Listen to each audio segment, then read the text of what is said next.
Bismillahirrahmanirrahim. Assalamualaikum warahmatullahi wabarakatuh. Perkenalkan, nama saya Hiban Faiz dari kelas 12 IPA 3. Saya hari ini akan menjelaskan tentang materi genetik atau genetika.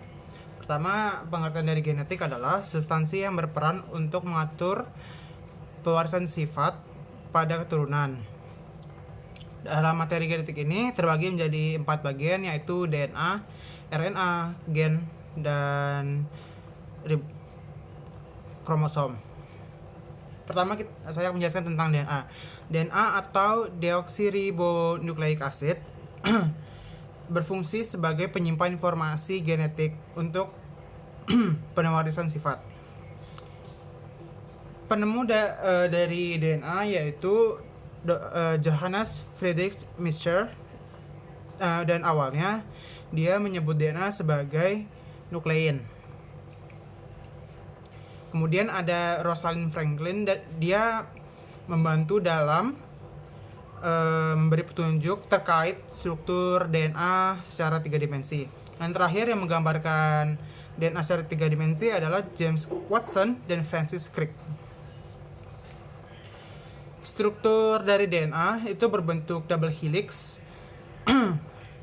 tersusun dari banyak nukleotida, dan setiap nukleotida tersusun dari fosfat, gula deoksiribosa, dan basa nitrogen. Nah, dalam basa nitrogen itu dibagi menjadi 2, menjadi purin dan pirimidin. Yang pertama, purin. Purin terdiri dari adenin dan guanin, dan pirimidin terdiri dari sitosin dan timin. Terdapat ikatan fosfodiester.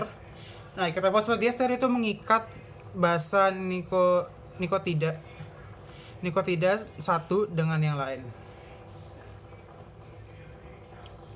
Ini mengikat basa nukleotida satu dengan yang lain.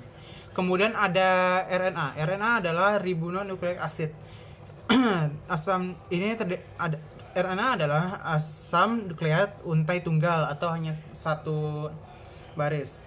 Fungsi dari RNA itu adalah untuk sintesis protein. RNA terdiri dari fosfat, gula ribosa, dan basa nitrogen. Basa nitrogen dalam RNA terbagi menjadi 2 sama seperti DNA, yaitu purin dan pirimidin. Tapi bedanya di pirimidin basa nitrogen RNA,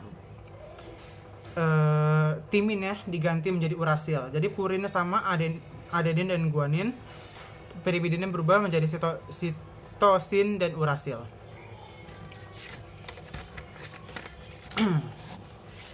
Jenis RNA ada 3, yaitu mRNA atau messenger RNA, rRNA atau ribosonal RNA, dan terakhir ada tRNA atau transfer RNA. Fungsi dari mRNA adalah membawa pesan kode genetik yang akan dipecah di asam nukleat. Kemudian rRNA atau ribosal RNA itu berfungsi sebagai penyusun ribosom. Yang terakhir ada tRNA atau transfer RNA, membawa asam amino sesuai dengan kode mRNA. Kemudian ada gen dan alel. Gen adalah potongan DNA yang merupakan unit fungsional yang berfungsi untuk pewarisan sifat, yaitu seperti warna mata, warna kulit, dan bentuk rambut. Kemudian alel itu adalah bentuk alternatif dari gen yang memiliki sifat lebih spesifik seperti warna mata biru, warna mata coklat, dan lain-lainnya. Kemudian kromosom. Kromosom adalah kromatin yang menebal dan memadat saat pembelahan sel. Bagian-bagian kromosom ada 3, yaitu lengan, sentromer, dan telomer. Yang pertama, lengan itu adalah fungsinya tempat menampung gen. Dan kemudian sentromer fungsinya adalah mengatur gerak kromosom, dan terakhir telomer itu adalah mencegah pelekatan antar ujung kromosom. Berdasarkan fungsi kromosom dibagi menjadi dua, yaitu kromosom autosom dan kromosom gonosom. Autosom itu tidak terkait penentuan jenis kelamin, dan gonosom itu terkait penentuan jenis kelamin. Dan terakhir adalah jumlah kromosom tidak tergantung ukuran organisme.